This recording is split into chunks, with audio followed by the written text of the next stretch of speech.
d'un aspect français de Marvel qu'on associe bien entendu plus souvent avec les super-héros américains, mais qui ont une petite déclinaison bien de chez nous, comme on dit.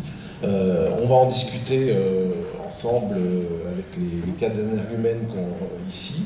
Je vous présente donc Jean-Yves Mitton, dessinateur. On fera un CV un peu plus détaillé de chaque personne au fur et à mesure. Donc, je vais surtout les présenter par une fonction un peu lapidaire. Paul Renaud, qui est lui aussi dessinateur. Jean-David Morvan, qui est scénariste. Et Mast, qui occupe une fonction... comment on dit un auteur de Turbo Média? Bonjour. Turbo-médiatiste. Turbo-médiateur, on dit, je crois. Turbo-médiateur, c'est bien. Voilà.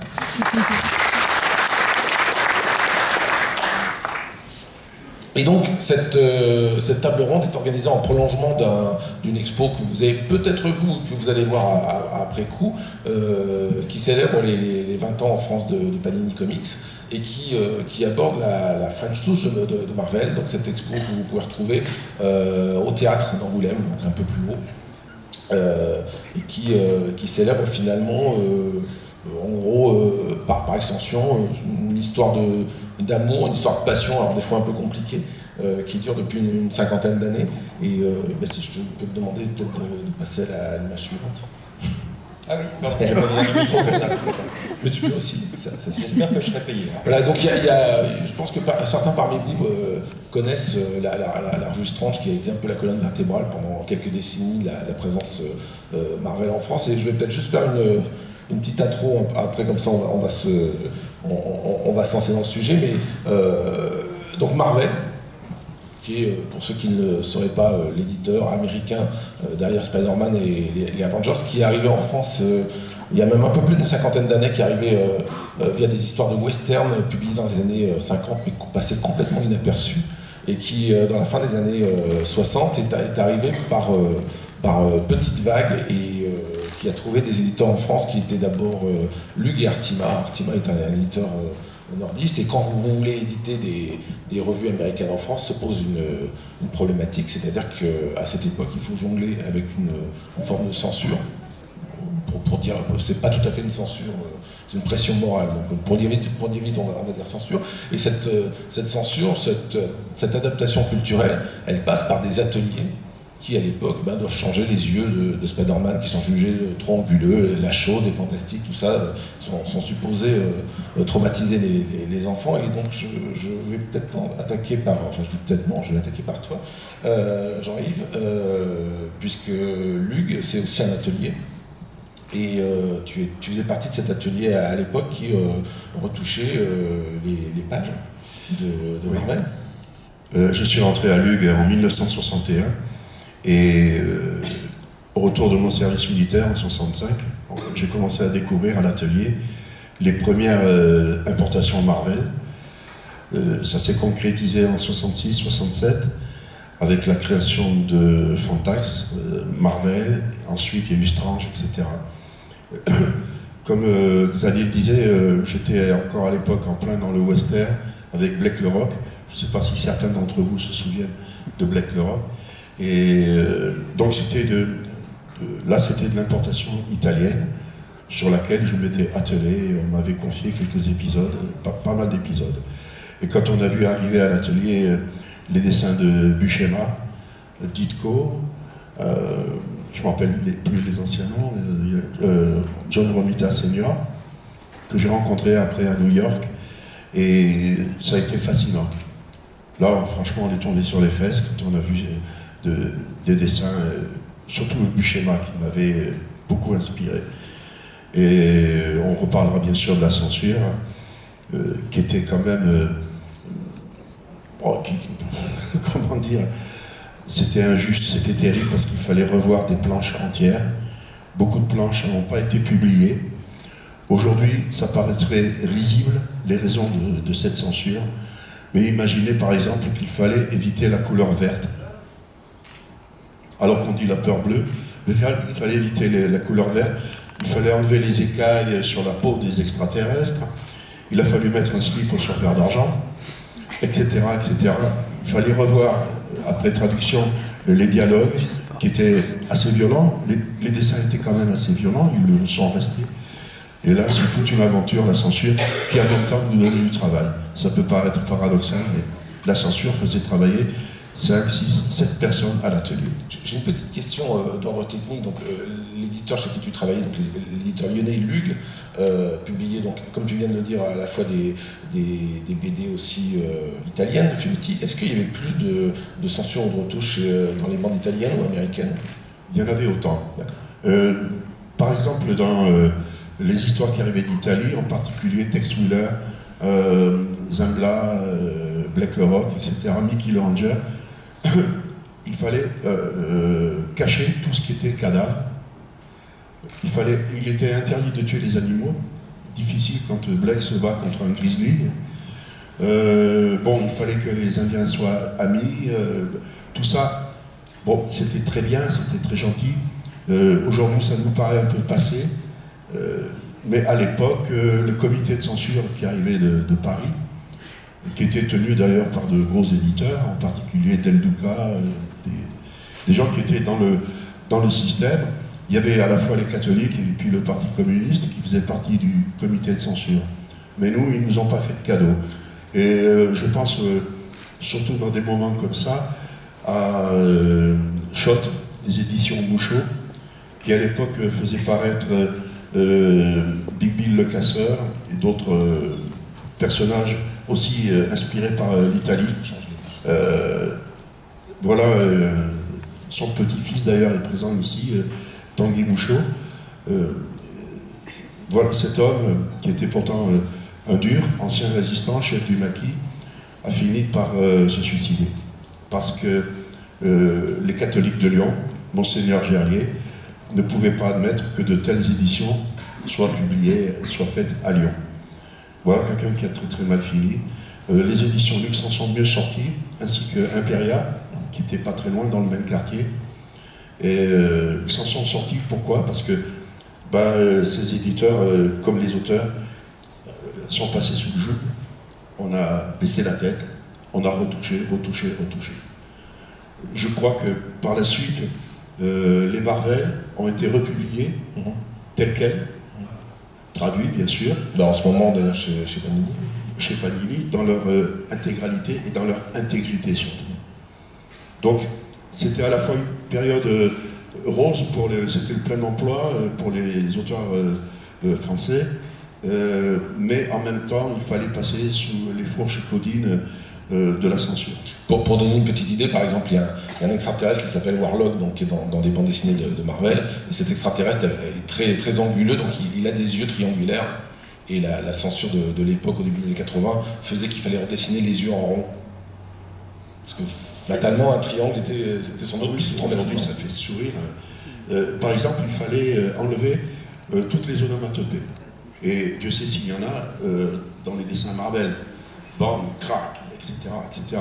Il fallait enlever tout ça et redessiner le décor derrière. Ce qui occupait tout l'atelier rien que pour ça. Hein. Ça ne nous empêchait pas le soir en rentrant, enfin pour ma part, de faire de la BD. Et il m'est resté, comme encore les auteurs de cette époque, il m'est resté ce qu'on appelle l'autocensure. C'est-à-dire que j'ai encore parfois tendance moi-même à ne pas trop en mettre, à cause de ce souvenir. Je sais qu'aujourd'hui on est quand même bien plus libre, heureusement.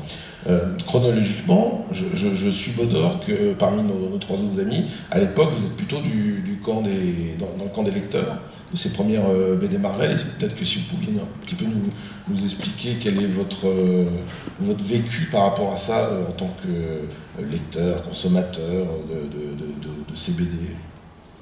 Bah oui, moi j'ai grandi en lisant en effet les parutions Lug, c'était la seule façon de lire du Marvel de façon consistante, parce que Reddy était beaucoup plus difficile à suivre, en tout cas en ce qui me concerne, là où j'habitais.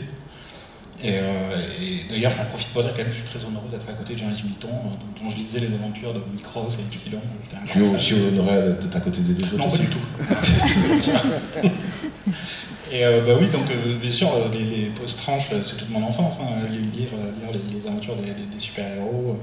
Mais quand même, je tiens à dire que ce que faisait Jean-Yves ou Cyrus Tota avec Photonique nous ont fait rêver parce que c'était la première fois où on pouvait imaginer les Français faire ce genre de personnage, ce genre d'aventure-là.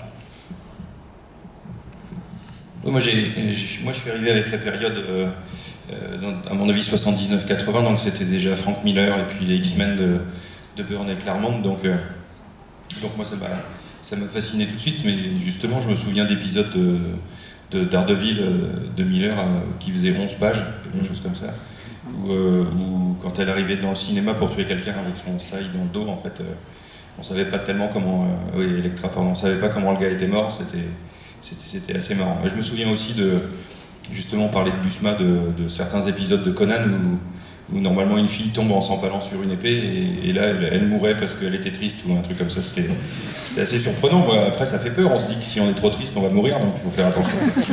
Donc c'est marquant quand même. Mon premier Strange, c'était le tout dernier publié par je suis désolé, je suis un peu jeune.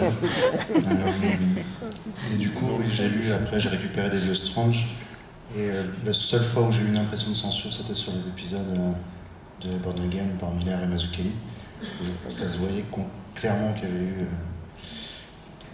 ils avaient enlevé des scènes capitales, hein, de toute façon. Oui. Du coup, oui, non, je sais pas, moi j'ai grandi avec Marvel. Non, mais plus globalement, on peut parler Marvel, bien entendu, qu'est-ce qui peut-être t'a attiré vers ces BD-là, quoi. Dans ma famille, il y avait des comics qui traînaient, et du coup, j'en avais 1 ou 2 par an, pas plus. Et parfois j'avais du Spawn, alors j'étais très jeune quand même. Mais je sais pas, ça m'a attiré, et j'étais plutôt BD franco-belge à la base. Et je trouve Lucky Luke, tout ça. Et je sais pas, quand j'ai voulu commencer avec mon argent de poche, m'acheter un truc, c'était Strange 324, ça s'est arrêté. J'étais déçu. C'était de ma faute. Et quand Marvel France est arrivé en février, du coup j'ai commencé là ma vraie collection avec des exemplaires qui m'appartenaient à 100%. Jean-Yves, on peut peut-être... Il y a un paradoxe, effectivement, tu disais tout à l'heure, qui est que cette censure, elle générait le besoin d'un atelier, et d'un atelier qui finalement avait une double activité, une activité de création. Là, on voit une couverture derrière qui est la couverture de Strange numéro 100, donc quelques années avant que Mast se mette à la faire. Et donc fondamentalement, le fait qu'il y ait cette censure a généré aussi les moyens d'une création. Oui, je serai toujours reconnaissant envers Marvel, puisque grâce à tous ces super-héros qui sont arrivés en avalanche à partir de 66-67, j'ai eu l'autorisation d'aborder 2 épisodes du Surfer d'Argent dans Nova. Hélas, un petit format, presque 13-18 je crois, Nova. 2 épisodes de La Torche tirés des 4 Fantastiques et un épisode de Spider-Man qu'on est en train de rechercher en ce moment dans les vieux numéros début des années 70, on finira par le retrouver. Ça m'a permis d'accéder à mes propres super-héros, donc vraiment la French Touch à fond cette fois, au début inspiré par les séries américaines. Au propos de la méthode américaine, ce qui nous a plu, en plus du style libéré, disons-le aussi de la violence des couleurs, la violence des mouvements, c'est que dans ces BD américaines, les personnages sont toujours en mouvement. Même quand ils réfléchissent, même quand ils dialoguent entre eux, ils restent toujours en mouvement. Quand c'est pas en suspension, ils sont doués de pouvoir de voler. Et ça, c'était un phénomène très nouveau, qu'on avait déjà découvert avec le Tarzan de Hogarth, mais les personnages sont toujours en mouvement. Ça, c'était nouveau. Alors que dans la BD franco-belge, italienne, il y a beaucoup de gros plans, le ballon pensé, vous savez, la bulle, avec les petites bulles de ce qu'on appelle la bulle pensée, où les personnages peuvent rester à tchatcher, à dialoguer, assis tranquillement autour d'une table, alors que chez les Américains, non. Automatiquement, ils vont sauter par la fenêtre, ils vont voler au-dessus de Manhattan, tout en discutant. Il y a beaucoup de gouailles aussi dans les discussions ne sont pas posées. Beaucoup de gouailles. C'est-à-dire qu'en Oui. général, voilà, Oui, oui. Même la discussion, elle est Oui. très surjouée. Et puis aussi toujours des interjections gauche, damn. Ça c'était nouveau, qu'on a repris ensuite chez les franco-belges. Ça n'existait pratiquement pas dans les BD franco-italiennes. Ça s'arrêtait à 1000 castors, 1000 cornues alambiquées, ça n'allait jamais plus loin, c'était très gentil. Il n'y avait pas de damné par les dieux, etc. Bon. Là, de ce coup, il y avait aussi une violence dans les dialogues, et y compris dans les monologues. Mais toujours en mouvement. Regardez encore une fois vos Strange, etc. Vous verrez, il y a toujours du mouvement. Les personnages ne sont jamais à l'arrêt. Ils sont toujours tels que vous les voyez. Là, finalement, la couverture n'est que le reflet. Là, c'est une demi-couverture, n'est que le reflet de ce qu'il y a à l'intérieur. Toujours le mouvement. Et ça, ensuite, je l'ai gardé lorsque j'ai créé mes propres super-héros. D'abord, le mouvement. Ce qu'on retrouve dans le cinéma d'Hollywood, un petit peu. Là, sur le même canapé, vous êtes un petit peu un paradoxe tous les deux, parce que toi, tu as commencé en faisant du Marvel sans que Marvel te connaisse, finalement, puisque tu as fait ces épisodes sans contact direct avec Marvel. Et Paul, toi, finalement, tu t'es dit, bah non, la BD en Europe, c'est pas forcément ma voie, je vais directement aller taper chez les Américains. Il a fallu la permission de Stan Lee, qui était le directeur de publication à Park Avenue à New York. C'est de lui que tout découlait, c'était lui le gros inventeur, en particulier des super vilains. Pour ça, il était le champion. Parce que la première chose qu'il faut trouver quand on raconte du super-héros, c'est d'abord le super-vilain. D'ailleurs, c'est valable, je pense, dans tout le romanesque. À partir du moment où on trouve le méchant, le bon arrive automatiquement, très facilement. Mais quand on a trouvé un bon méchant, c'est le cas de le dire, et à ce moment-là, les choses deviennent très faciles. Il suffit de retrouver l'adversité contre ce méchant.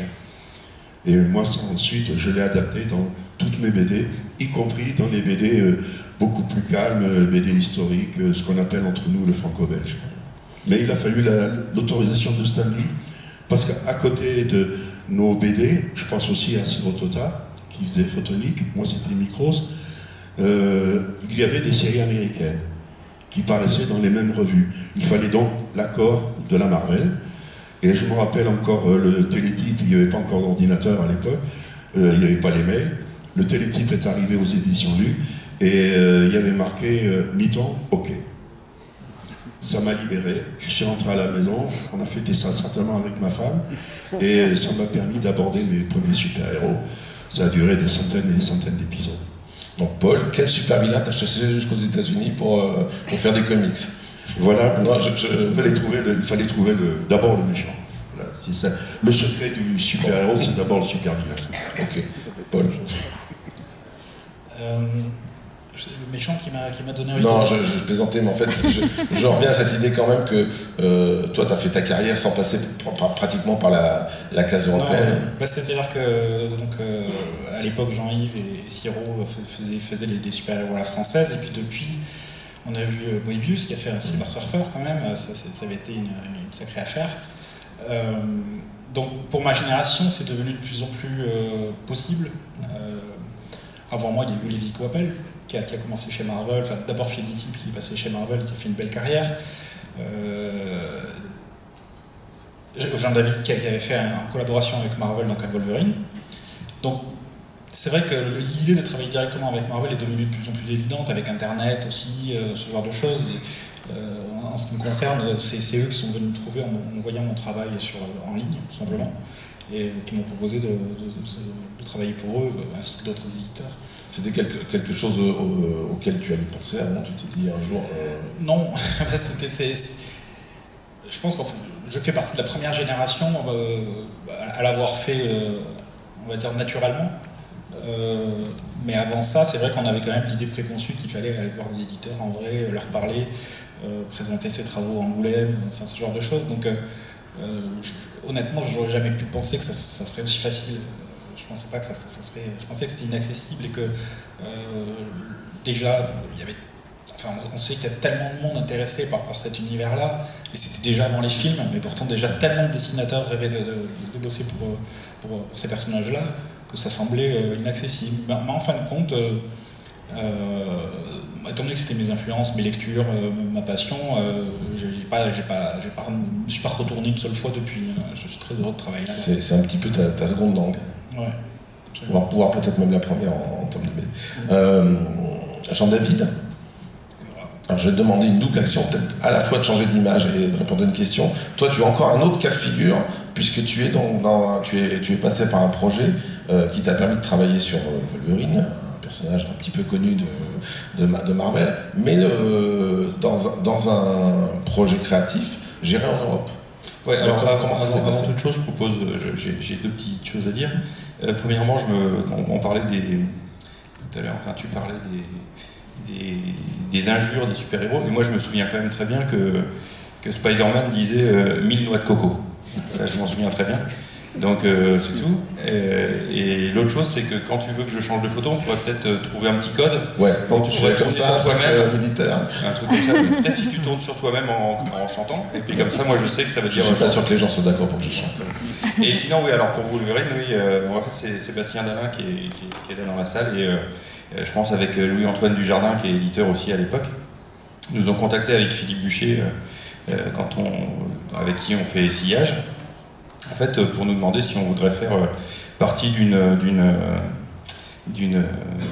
on va dire d'un groupe d'auteurs français qui pourrait adapter des super-héros sur le marché européen. Donc c'était une bonne surprise, parce que Philippe comme moi, on avait évidemment lu ça depuis qu'on était gamin, donc c'était inattendu et super. Et donc je sais qu'il y avait plusieurs autres auteurs sur le travail, et nous on a eu la chance de pouvoir choisir Wolverine, c'est ce qu'on voulait faire. Alors comme c'était un truc pour le marché européen, j'ai décidé de le mettre au Brésil, parce qu'il fallait bien faire chier un petit peu. Donc voilà, et donc on s'est lancé sur ce projet en pensant qu'il allait y avoir plein de gens qui allaient faire comme nous. Et là je ne sais pas pourquoi, je crois que chez les Français on est les seuls à avoir sorti un album avec un super-héros. Je n'ai jamais vraiment su pourquoi, je pourrais demander, tu me diras, mais... Et donc on l'a fait. Alors c'était un peu compliqué, je pense qu'avec les validations américaines, nous à l'époque, ça a pris très longtemps, mais ça m'a permis de rencontrer Olivier Jalabert, avec qui je travaille encore aujourd'hui, qui s'est occupé du titre et qui a travaillé avec nous pour le faire avancer. Donc voilà, on a fini par le faire. Et donc je crois qu'on a été les seuls. Eh ben, on peut peut-être passer à l'image suivante, si vous voulez que tu te lèves pour danser. Non, franchement. Peut-être que tu peux nous parler un petit peu de la scénographie de cet album-là, donc qui est un peu, en termes de narration, la croisée des chemins. C'est-à-dire que à la fois le personnage descend des comics, et à la fois vous êtes parti dans une narration qui est la narration d'un album. À la fois la narration, et puis aussi, et finalement, c'est assez moche quand il a été publié en comics aux États-Unis, aussi l'homothétie française, quoi. Donc le bouquin il est vachement carré, ça fait bizarre quand il est en format comics, il n'y a pas d'espace sur les bords, c'est vrai que c'est un peu moche. Mais oui, c'était ça l'idée, c'était quand même de faire des albums européens avec eux. Donc là Philippe du coup il a tiré vers il a un peu changé son dessin, il est allé vers un truc, ça se voit pas tellement là-dessus, qui fait un peu Risso, qui lui-même n'est pas américain d'ailleurs. Et donc enfin si il est américain mais du sud. Et donc voilà, c'était surtout le gros changement, mais on a quand même essayé de mettre un peu moins de casques dans Sillage, parce qu'on tournait une moyenne de 11 casques par page, là c'était pas possible. On en a mis un peu moins, et puis voilà, on a fait une histoire qui se passait ni aux États-Unis ni en Europe, on a fait un truc un peu différent, et je l'ai appelé Saudade, qui veut dire c'est une sorte de nostalgie des choses qu'on n'a pas vécues. Ça tombait bien, parce que j'étais jamais allé au Brésil avant. J'étais jamais allé dans la favelle dans laquelle se passe l'histoire, et depuis j'y suis allé, j'ai rencontré des gens qui sont les gens des favelas, les prêtres qui les encadrent et les aident, tout ça, il y a pas longtemps, il y a 1 an et demi, et qui sont fans de cette BD. C'est le seul truc qui se passe dans leur quartier, qui est une des plus grandes favelas du Brésil. Ils n'ont jamais rien d'autre qui s'y passe, donc quand je leur ai écrit pour leur dire je suis là, je voudrais venir vous voir, ils croyaient que c'était une blague. Donc cette BD, mine de rien, elle a des répercussions même assez loin, donc j'en suis assez content. Je crois qu'on a encore une vue derrière de... Ah, peut-être ça.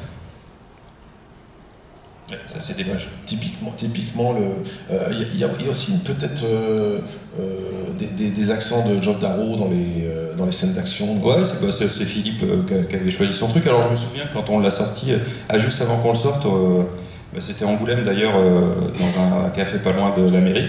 On était avec Jim Lee, Liber Mero et tout ça, et donc il regardait les pages de Philippe où il voyait que Wolverine avec ses griffes. En fait, il coupait des tranches de bras, puisque évidemment, normalement, il coupe des tranches, puisqu'il a 3 griffes, donc il y a forcément 2 morceaux entre les 2 qui sautent, quoi. Et donc ils étaient fascinés parce qu'ils n'avaient pas le droit de le faire, donc ils étaient assez jaloux de nous, je crois. Je me souviens de Jimmy qui disait « Oh putain, vous avez pu faire ça !» Et puis le sang, il est rouge, c'est génial. Donc j'ai été obligé de lui dire que normalement le sang est rouge, mais je pense que les Américains ne le savent pas. Est-ce qu'il n'y a pas eu aussi une histoire par rapport au fait que Wolverine fumait? Je crois que ça a intervenu au moment à peu près où Marvel cessait de montrer des personnages en train de fumer. Ouais, parce que Philippe, il a toujours un gros cigare, donc il avait mis un gros cigare à Wolverine, et puis ils n'ont pas voulu. En fait, il y avait ça, et puis quand il sortait de l'eau, à un moment, il sort de la mer, donc il prend un bout de tissu pour se le mettre, et donc on voyait un bout de bite, et donc il a fallu aussi enlever le cigare et le bout de bite de Wolverine. C'est assez proche l'un de l'autre, donc c'était pas dur à faire. Et ben, prochaine peut-être. Ouais, bien sûr. Mais attends, c'est envie. Eh ben donc on en revient à Paul. Alors toi, tu as quand même décroché le gros lot d'une certaine manière, parce que tu es français travaillant pour Marvel, ok, donc vous êtes quelques-uns maintenant à l'être. Je crois que l'expo regroupe une quarantaine de noms, je crois que 50 peut-être. Et donc, tu te retrouves à faire Captain America, ce qui est une forme de paradoxe, c'est-à-dire que c'est carrément le symbole de l'Amérique. Donc comment ça se passe? Est-ce que c'est assez naturel pour toi de faire ce personnage, ou alors est-ce que des fois tu as une sorte de décalage culturel? C'est-à-dire que Captain America, j'ai toujours été fan du personnage, et il a toujours été écrit comme un personnage très contestataire, contrairement aux idées préconçues des Français essentiellement, parce que les Français ont toujours tendance à penser que c'est un patriote et qu'il n'est que ça. En réalité, l'histoire des séries de Captain America, c'est qu'ils l'ont toujours positionné comme décalé par rapport à son époque, et donc critique vis-à-vis des grands mouvements politiques. On l'a vu notamment... on les a vus notamment traiter Watergate à leur façon à l'époque, et aujourd'hui c'est un petit peu la même chose, parce que Captain America est devenu noir, c'est Sam Wilson dans les comics, et donc ça vous permet de traiter l'actualité, notamment les violences policières, notamment donc tout ce qui est en train de se passer joyeusement en ce moment même. Et donc non, en tant que Français, je pense pas que ça me permet pas d'avoir un regard plus critique, ça serait assez condescendant vis-à-vis des Américains eux-mêmes que de dire ça. Ils sont eux-mêmes très critiques, et ils sont, je pense pas qu'ils soient aussi naïfs. Et je pense que justement c'est un outil qu'ils ont toujours utilisé de cette façon-là, Captain America. Mais je suis très content de le dessiner, vraiment c'est un personnage que j'ai toujours adoré. Mais en même temps, est-ce que ça t'expose pas plus? C'est-à-dire que fondamentalement, à l'heure des réseaux sociaux, un Américain qui n'aimerait pas le cours actuel de la série, et il y en a, de la même manière qu'il y en a qui adorent, est-ce que tu n'es pas plus facilement pris à partie parce que tu n'es pas du pays?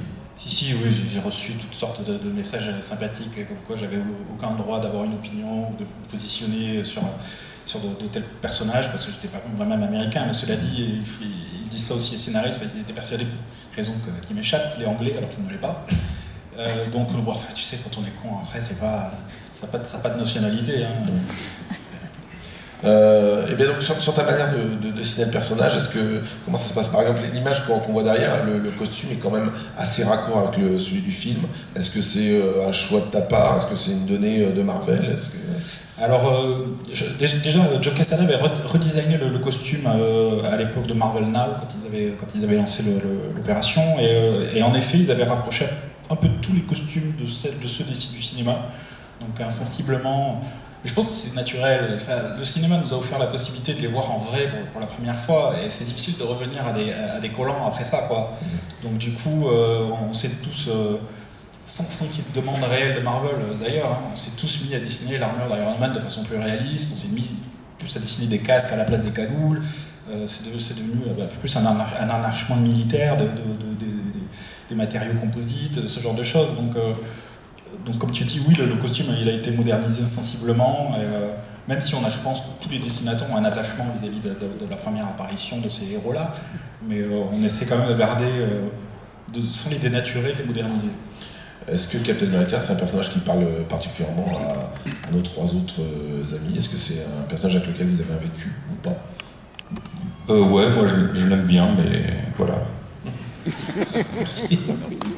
Je sais pas, une grande connaissance du personnage. Le seul vrai arc que j'ai lu, c'était celui de Mark Waid et Ron Garnier en fin des années 90. Mais sinon, ça, je connais pas trop et j'ai lu le Captain America de Rob Liefeld.